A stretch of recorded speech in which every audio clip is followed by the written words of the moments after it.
নমস্কার বন্ধুরা, তোমাদের সকলকে স্বাগত জানাই আমার ইউটিউব চ্যানেল মৌমিতা টিউটোরিয়াল হোমে।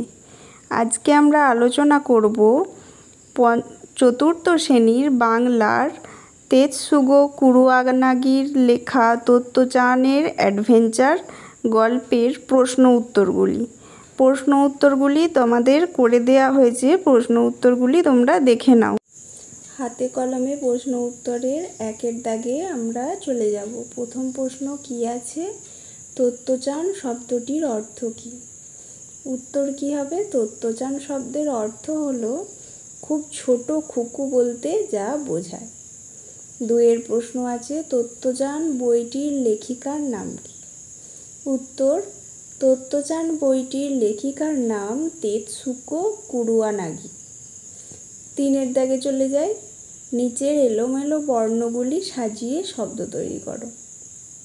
বেশ কয়েকটি এলোমেলো বর্ণ দেয়া আছে, আমরা উত্তরটা দেখে নিই। প্রথমে আছে পালোয়ান, পরে হবে হলঘর, তারপর যথারীতি, তারপর টেলিভিশন, পরেরটা উৎসাহ এবং তারপরেরটা হচ্ছে অনেকক্ষণ। চারের দাগে বন্ধনীর থেকে ঠিক উত্তরটি বেছে নিয়ে আবার লেখো। চারের দাগে একের প্রশ্ন তত্ত্বচান তার বন্ধুকে খাবার খাওয়া, বাড়িতে যাওয়া, গাছে চড়া, দোলনায় ওঠার নিমন্ত্রণ করেছিল। তাহলে কোনটা সঠিক উত্তর হবে? সঠিক উত্তর হবে গাছে চড়ার। দুইয়ের প্রশ্ন তত্ত্বচানের গাছটি ছিল রাস্তার মাঝখানে, বাড়ির উঠোনে, বেড়ার ধারে, বাগানের মধ্যে। সঠিক উত্তর কি হবে? বেড়ার ধারে। তিনের দাগে তত্ত্বচান গাছে ওঠার নিমন্ত্রণ জানিয়েছিল রকি, বাবা, দারোয়ান, ইয়াসুয়াকি চানকে। সঠিক উত্তর হবে ইয়াসুয়াকি চানকে। চারের দাগে আছে তত্ত্বচান মই নিয়ে এসেছিল বাড়ি, দারোয়ান ঘর, দোকান, শ্রেণীকক্ষ থেকে। কোথা থেকে মই নিয়ে এসেছিল? দারোয়ান ঘর থেকে। পাঁচের দাগে ইয়াসুয়াকি চানের পোলিও, টাইফয়েড, নিউমোনিয়া, জন্ডিসের জন্য গাছে চড়ার অসুবিধা ছিল। তাহলে সঠিক উত্তরটা কি হবে? পোলিওর জন্য। পাঁচের দাগে চলে যায় কোনটি বেমানান চিহ্নিত করো। তাহলে পাঁচের একে কি আছে? চারটে করে, সবগুলোতেই চারটে করে শব্দ দেয়া আছে, তার মধ্যে কোনটা বাকি তিনটের থেকে আলাদা সেটা বলতে বলেছে। তাহলে একে কি আছে আমরা দেখে নিই। গাছ, ডাল, পাতা, রাস্তা। উত্তর কি হবে?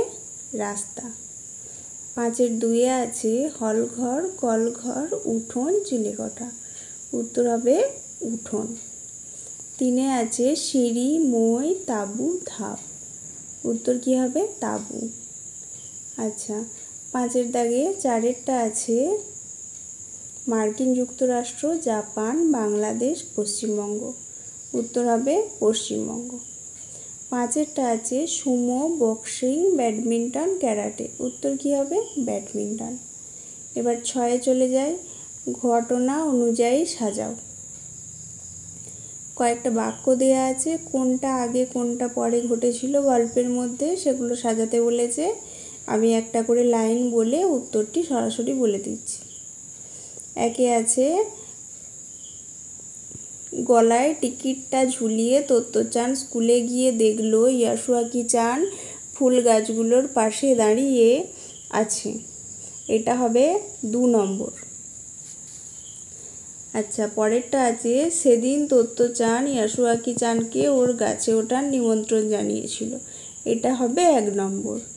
আচ্ছা, পরেরটা সিঁড়ি, মইটা ও টেনে নিয়ে এলো গাছের গোড়ায়। এটা হবে 3 নম্বর। পরেরটা আছে অবশেষে ইয়াসুয়াকি চান মইয়ের মাথায় পৌঁছলো। এটা হবে 5 নম্বর। ইয়াসুয়াকি চানকে বলে উঠল এবার চলে এসো তুমি। এটা হবে 4 নম্বর। হলো। এবার আমরা 7এর দাগে যাব। 7এর দাগে কি আছে? শব্দ ঝুড়ি থেকে সঠিক শব্দটি বেছে নিয়ে শূন্যস্থান পূরণ করো। শব্দ ঝুড়িতে দেখাই যাচ্ছে কয়েকটা শব্দ দেয়া আছে। আমরা এবার শূন্যস্থানের দিকে চলে যাই। 7-এর 1-এ শূন্যস্থানে কি আছে দেখি।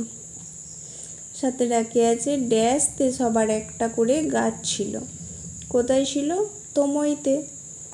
2-এ আছে দত্তচানের গাছটা ছিল ড্যাশের ধারে, বেড়ার ধারে। 3-এ আছে ইয়াসুয়াকি চানের ড্যাশের জন্য পায়ে অসুবিধা ছিল। কিসের জন্য? উত্তর কি হবে? পোলিওর। 7-এর 4-এ আছে টেলিভিশন নাকি একটা ড্যাশের মতো। কি হবে উত্তর? বাক্সর মতো। 5-এ আছে তার মধ্যে ইয়া বড় বড় ড্যাশ পালোয়ান। কি হবে? সুমো পালোয়ান। হয়ে গেল আমাদের শূন্যস্থান পূরণ। দেখে নিই। 8-এর 1-এ দত্তচান কাকে গাছে চড়ার নিমন্ত্রণ জানিয়েছিল? উত্তর কি হবে? তার স্কুলের বন্ধু ইয়াসুয়াকি চানকে। 2-এর প্রশ্ন, গাছে চড়ার নিমন্ত্রণের কথা কারা জানতেন না? কারা জানতেন না? উত্তর কি হবে? দত্তচানের বাবা মা জানতেন না। 3-এর প্রশ্ন, কোথায় সবার একটা করে গাছ ছিল? উত্তর কি হবে? তমইতে অর্থাৎ স্কুল চত্বরে। 4-এর দাগে দেখি স্কুল চত্বরে। 4-এর দাগের প্রশ্নটা আমরা দেখি, স্কুল চত্বরে কারা গাছগুলোর দখল নিয়েছিল? উত্তর কি হবে? স্কুলের ছেলেমেয়েরা গাছগুলোর দখল নিয়েছিল। 5-এর প্রশ্ন, টিফিনের সময় বা ছুটির পরে দত্তচান কি করত? উত্তরটা হবে তার নিজস্ব গাছে চড়ে নিচের মানুষজন আর ওপরের আকাশ দেখত। 6-এর প্রশ্ন, ইয়াসুয়াকি চানের পায়ে কি অসুবিধা ছিল? উত্তর পোলিওর জন্য ইয়াসুয়াকি চানের পায়ে জোর ছিল না। 7-এর প্রশ্ন, দত্তচান মাকে কি বলে বাড়ি থেকে বেরিয়েছিল? ডেনেনচোপুতে ইয়াসুয়াকি চানের বাড়িতে যাচ্ছি বলে বেরিয়েছিল। 8-এর প্রশ্ন, স্কুলে গিয়ে দত্তচান কি দেখেছিল? কি দেখেছিল? উত্তর কি হবে? স্কুলে গিয়ে সে দেখল ইয়াসুয়াকি চান ফুল গাছগুলোর পাশে দাঁড়িয়ে আছে। 9-এর প্রশ্ন, দত্তচান কোথা থেকে মই সংগ্রহ করেছিল? উত্তর হবে স্কুলের দারোয়ানের ঘর থেকে। 10-এর প্রশ্ন, মইয়ের মাথায় পৌঁছেও ইয়াসুয়াকি চান গাছের ওপর উঠতে পারছিল না কেন? উত্তর হবে পোলিওর জন্য তার পায়ে কোনো জোর ছিল না। 11-র প্রশ্ন, ইয়াসুয়াকি চানের হাতটা কেমন ছিল? উত্তরটা হবে দত্তচানের চেয়ে তার হাতটা বড় ছিল, আঙুলগুলো ছিল অনেকটা লম্বা। 9-এর দাগে চলে যাই আমরা। নিচের বাক্যগুলির উত্তর নিজের ভাষায় লেখো। 9-এর 1-এর প্রশ্ন তাহলে কি আছে? দত্তচান গাছের উপর উঠে কিভাবে সময় কাটাতো? উত্তর কি হবে? দত্তচান প্রায় টিফিনের সময় বা ছুটির পরে তার প্রিয় গাছে চড়ে নিচের লোকজন ও ওপরের আকাশটাকে দেখত। 2-এর প্রশ্ন, ছেলেমেয়েরা গাছগুলোকে কিভাবে আপন করে নিয়েছিল? উত্তরটা আমরা জেনে নিই। ছেলেমেয়েরা মনে করত গাছগুলো তাদের নিজস্ব সম্পত্তি, ফলে কেউ যদি কারোর গাছে চড়তে চাইতো তাহলে তাকে গিয়ে বিনীতভাবে বলতে হতো, আমি কি একটু ভেতরে আসতে পারি? আচ্ছা। 9-এর 3-এর প্রশ্ন কি আছে? বন্ধুকে কিভাবে গাছে ওঠাবে বলে দত্তচান পরিকল্পনা করেছিল? তাহলে উত্তরটা দেখে নিই। দত্তচান তার বন্ধু ইয়াসুয়াকি চানকে তার গাছে উঠাবে বলে নেমন্তন্ন করেছিল। অবশ্য এ কথাটা ওরা আগে থেকে কাউকে বলেনি, কারণ শুনেই সবাই খুব ঝামেলা করবে। 4-এর প্রশ্নটা, টেলিভিশনে গল্প শুনে দত্তচান কি ভেবেছিল? উত্তর কি হবে? দত্তচান ভাবছিল এই ঘরের ভেতরে একটাই বাক্স, তার মধ্যে ইয়া বড় বড় সুমো পালোয়ান। এটা কেমন হতে পারে? ব্যাপারটা হলে কিন্তু দারুণ হবে। 5-এর দাগের প্রশ্ন কি আছে? এই প্রথম দত্তচান বুঝতে পারলো। দত্তচান কি বুঝতে পারলো? কাজটা কেন সহজ ছিল না লেখো। আচ্ছা, উত্তরটা দেখে নিই। দত্তচান বুঝতে পারলো খুব সহজেই ইয়াসুয়াকি চানকে গাছে ওঠানো যাবে না। কারণ ইয়াসুয়াকি চান পোলিওর জন্য এমনই পঙ্গু ছিল যে তার হাতে পায়ে জোর পেত না। 6 দাগে চলে যায়। তোত্তো চান তার বন্ধু ইয়াসুয়াকি চানকে গাছে ওঠার নিমন্ত্রণ করেছিল কেন? পোলিওর জন্য ইয়াসুয়াকি চানের নিজস্ব কোনো গাছ ছিল না। ইয়াসুয়াকি চানকে সেই জন্য তোত্তো চান গাছে ওঠার নিমন্ত্রণ করেছিল।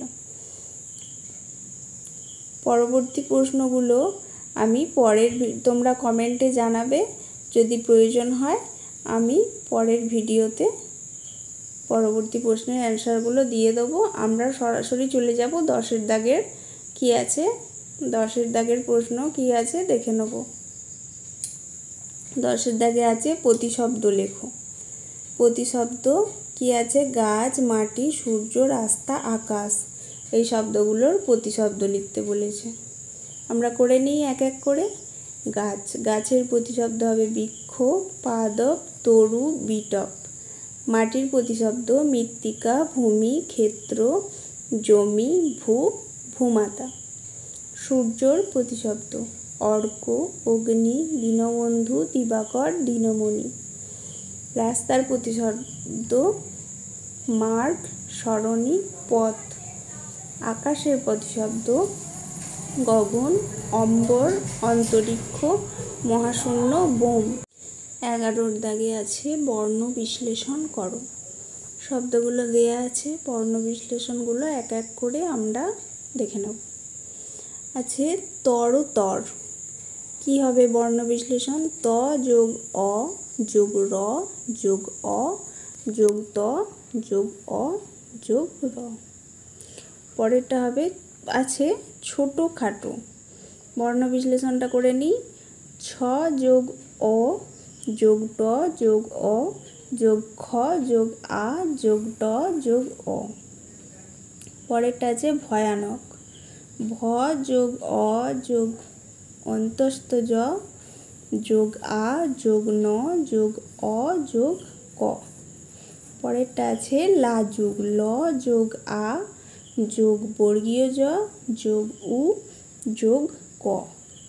পরেরটা আছে অ্যাডভেঞ্চার।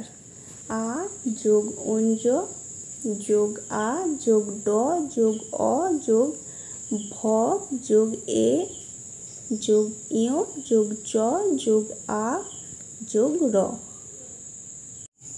আজকের ভিডিওটি এখানেই শেষ হলো। যদি ভিডিওটি ভালো লেগে থাকে অবশ্যই চ্যানেলটিকে সাবস্ক্রাইব করুন এবং এই ধরনের ভিডিও আরও পেতে কমেন্টে জানান।